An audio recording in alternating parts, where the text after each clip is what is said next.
Trust God for the future. Isalig sa Ginoo ang imong ugma. Ayaw isalig sa ayaw isalig ni bisan kinsa. Ayaw isalig sa card. Ayaw isalig sa panang uban. Mga loan, no? Ayaw isalig sa asay ba na? Asay naman noon. Asa. Ayaw isalig sa mga turko ang imong future. Ayaw isalig sa mga nagapangutang ang imong future. Kundili isalig sa Ginoo kay mas labaw nga nasayod ang Ginoo kung unsa ang imong future, unsa ang nagpaabot kanimo. Ang Jeremiah 29:11 nag-ingon, "For I know the plans I have for you." See? Nasayod na ang Ginoo. May plano na ang Ginoo. Ingon sa nahibalo ako. Sa akong mga plano alang kanimo. Kunin mo ning basahon og tiwas. Plan to prosper you. Plan to give you hope and future. See? Mao ni ang mga plano sa Ginoo sa imo ha. Pero kita, nagunahuna ta, natay mga plano nga mao na atong mga plano nato, pero wa gid nato gi-commit sa Ginoo. Mao na atong i-commit sa Ginoo, may problema nga magplano ta. Importante man ang may plano. Pero i-commit sa Ginoo ang mao nga plano. Ampuhi kung kini ba kabubuton sa Ginoo dili. Kay kung dili na kabubuton sa Ginoo, ug wala nimo giapil ang Ginoo ni ana, delikado alang kanimo. Pwede ang imong duha ang imong samputan. It will be possible good sa imuha, pero pwede pod na mahimong imuhang kapildihan sa kinabuhi. Pwede kang mapukan sa usa ka plano nga dili nga walay labot ang Ginoo. Wala nimo gi apil ang Ginoo sa mga plano. So muna, commit your plan to God because God has a better plan for you.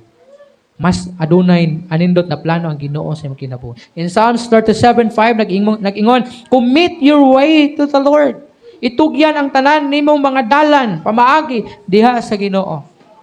So kinahanglan this year, isalig sa Ginoo ang imong future. Isalig sa Ginoo.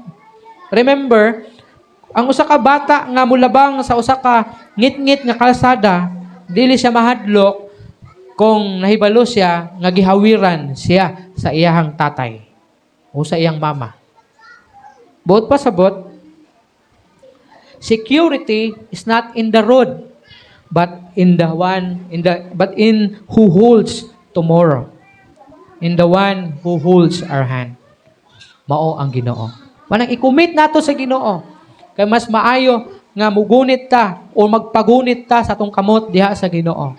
Kay nasayod ta, nga safe ta, ug nahibalo ta, wala gay dautan na mudangat nga ni kanato. Gihangyo nako ang tanan sa pagtindog para sa tuang conclusion and closing prayer. The new year is not about new clothes. Ang bag-ong tuig dili kini mahitungod sa doon na kay bag-ong sanina nga masuot sa unang tuig. It's not about new phones na makabaton ka og bag-ong cellphone na ining tuiga. New resolutions, unsa man ang resolutions nimo, but New Year is about new life in Christ. Inumduman gid nato na ang atong bag-ong tuig mao kini ang bag-ong kinabuhi nato diha sa Ginoo nga atong itugyan, i-commit, na i-renew aron magamit sa Ginoo, pagagamiton sa Ginoo niining tuiga sa atong kinabuhi. Now, if last year was good, thank God.